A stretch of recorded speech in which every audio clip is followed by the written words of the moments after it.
میں نے ایک دن جنید جمشید سے پوچھا، مولوی صاحب آپ نے گانا کیوں چھوڑ دیا؟ اس نے کہکہا لگایا اور دیر تک ہنستا رہا۔ میں خاموشی سے اس کی طرف دیکھتا رہا۔ اس نے اینک اتاری، ٹیشو سے آنکھیں صاف کی اور ہنستے ہنستے جواب دیا، یار تم نے مجھے اس انداز سے مولوی صاحب کہا، میں وہ انجوائے کر رہا ہوں، تم مجھے یہ انجوائے کرنے دو۔ وہ اس کے بعد دوبارہ ہنس پڑا۔ وہ ہنستے ہنستے خاموش ہوا اور پھر بولا، یار گانے نے مجھے شہرت دی، عزت دی اور پیسہ دیا، اگر کچھ نہیں دیا تو وہ سکون تھا۔ سکون مجھے مولوی صاحب بن کر ملا، اور یہ جب مجھے مل گیا تو مجھے پتہ چلا سکون دنیا کی سب سے بڑی نعمت ہوتا ہے۔ پیسہ، عزت اور شہرت تینوں مل کر بھی اس کا مقابلہ نہیں کر سکتے۔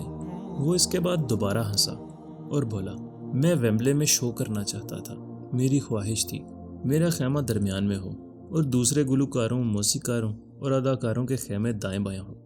میں 1992 میں ویمبلے گیا۔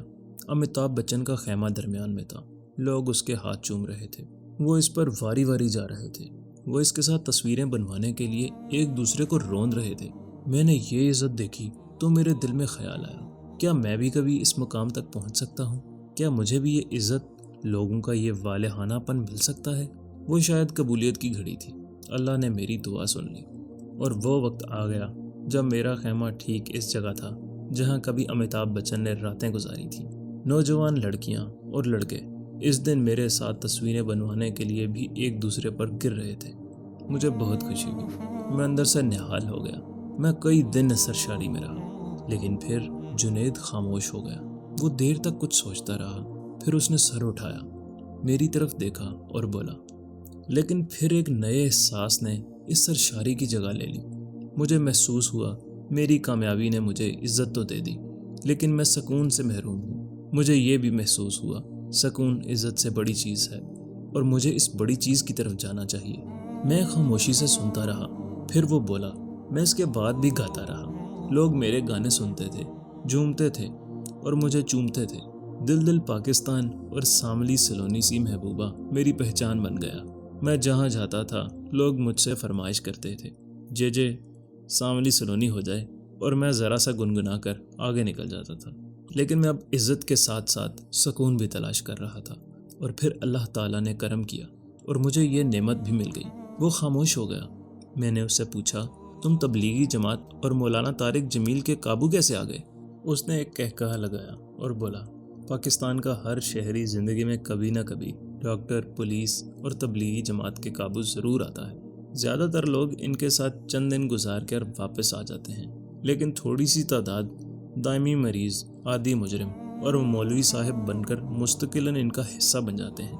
میں ابھی ایک دوست کے ذریعے مولانا طارق جمیل سے ملا اور پھنس گیا۔ میں نے پوچھا، آپ کیسے پھنس گئے؟ اس نے کہکہا لگایا اور جواب دیا، مجھے اس شخص نے اتنی محبت دی جو مجھے اس سے پہلے کسی سے نہیں ملی تھی۔ یہ محبت میرے لیے نشہ ثابت ہوئی اور میں اس نشے کی لت کا شکار ہوتا چلا گیا۔ میں نے دین کا مطالعہ شروع کر دیا۔ میں شغل میں چلے لگانے لگا، اور مجھے جب ہوش آئی تو میں اس وقت تک اچھا خاصا مولوی صاحب بن چکا تھا۔ میں نے اس سے پوچھا، آپ اچھے خاصے سمجھدار انسان ہیں، آپ درمیان میں بھاگ کیوں نہیں گئے؟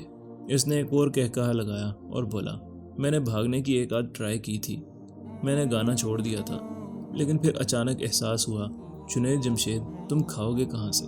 تمہیں اس کے علاوہ کوئی کام ہی نہیں آتا۔ گانا میری زندگی بھی تھا۔ مجھے محسوس ہوتا تھا میں نے اگر یہ بند کر دیا تو مجھ سے میری زندگی چھن جائے گی۔ چنانچہ میں نے شیو کی اور اپنی دنیا میں واپس آ گیا، لیکن چند دن بعد غلطی کا احساس ہو گیا۔ میں اس نتیجے پر پہنچ گیا، مجھے سکون اور شہرت، دولت، عزت میں سے کسی ایک کا انتخاب کرنا ہوگا۔ میرے اندر کشمکش جاری تھی، لیکن پھر اللہ تعالیٰ نے کرم کیا۔ میرے دماغ سے غلط فہمیوں کے اندھیرے چھٹ گئے اور میں دوبارہ اس لائن پر آ گیا جہاں مجھے ہونا چاہیے تھا۔ میں تبلیغ والوں کے ساتھ شامل ہو گیا۔ میں نے پوچھا، لیکن کیا شہرت، عزت اور دولت آسانی سے چھوٹ گئی؟ جنید نے تڑپ کر جواب دیا، بہت مشکل تھا۔ گانا میرا واحد سورس آف انکم تھا۔ مجھے شہرت کی لت بھی پڑ چکی تھی۔ میرے لیے فینس، تصویریں اور آٹوگراف زندگی تھی۔ میرا گانا میرا شناختی کارڈ تھا۔ میں اس شناختی کارڈ کے بغیر کچھ بھی نہیں تھا۔ چنانچہ میں گانے کے بغیر معاشی، سماجی اور ذہنی طور پر زندہ نہیں رہ سکتا تھا۔ لیکن پھر میں نے ایک سودا کیا۔ میں نے اللہ کے نام پر اپنے تینوں اثاثے قربان کر دیے۔ میں نے عزت، شہرت اور روزگار تینوں چھوڑ دیے اور اللہ کی راہ پر لگ گیا۔ وہ خاموش ہو گیا۔ میں نے پوچھا، کیوں؟ آپ نے یہ کیوں کیا؟ وہ بولا، میں بنیادی طور پر اللہ کا قانون ٹیسٹ کر رہا تھا۔ میں نے کسی جگہ پڑھا تھا، جو شخص اللہ کے ساتھ سودا کرتا ہے، جو اللہ تعالیٰ کے نام پر اپنی عزیز ترین چیز قربان کر دیتا ہے، اللہ تعالیٰ اسے کبھی مایوس نہیں کرتا۔ خدا کی ذات اسے اس کے حق سے زیادہ نوازتی ہے۔ میں نے اللہ کے اس اعلان، اس وعدے کو ٹیسٹ کرنے کا فیصلہ کیا۔ میں نے اپنا کل اثاثہ اللہ کی راہ میں قربان کر دیا۔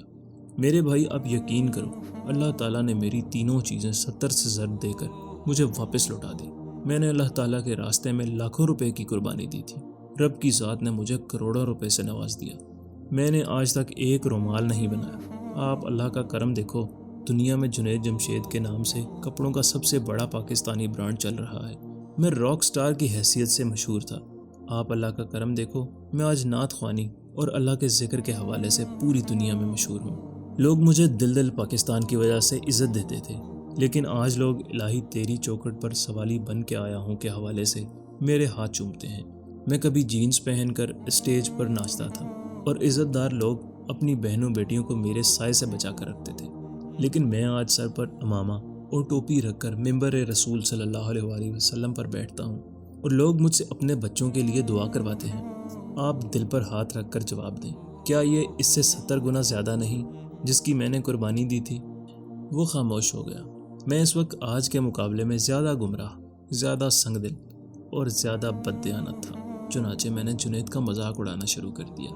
میں نے اس سے کہا، آپ اگر ان مولویوں کے ہاتھ سے بچ گئے جو اس وقت آپ کی گردن کی تلاش میں مارے مارے پھر رہے ہیں، جو آپ کو گستاخ اور حضرت عائشہ کا گناہ گار سمجھ رہے ہیں، تو میں آپ کو آپ کے سوال کا جواب ضرور دوں گا۔ وہ بھی ہنس پڑا۔ لیکن میں نے جب 7 دسمبر کو جنید جمشید کے ایئر کریش کی خبر سنی اور اس کے بعد جس طرح پورے ملک کو اس کے سوگ میں ڈوبتے دیکھا اور پھر 15 دسمبر کو کراچی میں اس کا جنازہ دیکھا، تو میں اس کو سچا ماننے پر مجبور ہو گیا۔ ملک میں ہزاروں علماء کرام، سیاستدان، بیوروکریٹس، صوفیاء کرام، اداکار، گلوکار اور ارب پتی تاجر فوت ہوئے۔ ان کے جنازے جنازہ گاہوں میں پڑھائے گئے، لیکن جنید جمشید کا جنازہ اسٹیڈیم میں پڑھا گیا اور اس میں حقیقتاً لاکھوں لوگ شریک تھے۔ جنید جمشید کو اس سے پہلے ایئر فورس نے گارڈ آف آنر بھی دیا، اس کے کفن کو پاکستانی پرچم میں بھی لپیٹا اور اسے C-130 کے ذریعے اسلام آباد سے کراچی بھی پہنچایا۔ یہ اعزاز آج تک کسی گلوکار کو حاصل ہوا؟ جی نہیں، لیکن اللہ تعالیٰ نے جو عزت جنید جمشید جیسے ایک سابق گلوکار کو دی، یہ بھی سارا زمانہ جانتا ہے، جبکہ جنید جمشید کے غم کو ہر شخص نے ٹیس کی طرح محسوس کیا۔ یہ کیا ثابت کرتا ہے؟ یہ ثابت کرتا ہے کہ وہ ٹھیک کہہ رہا تھا۔ اس نے اللہ تعالیٰ سے سودا کیا تھا اور اللہ تعالیٰ نے اس کی قربانی کو 70 سے ضرب دے کر اس کے تمام اثاثے اسے لوٹا دیے۔ جنید جمشید نے ہم جیسے لوگوں کی آنکھیں کھول دیں۔ اس نے ثابت کر دیا، اللہ کے ساتھ سودا کرنے والے کبھی خسارے میں نہیں رہتے۔ عزت قربان کرو گے تو اللہ عزت کو 70 گنا کر کے لوٹائے گا، اور شہرت اور دولت کی قربانی دو گے تو اللہ تعالیٰ انہیں بھی 70 سے ضرب دے کر لوٹائے گا۔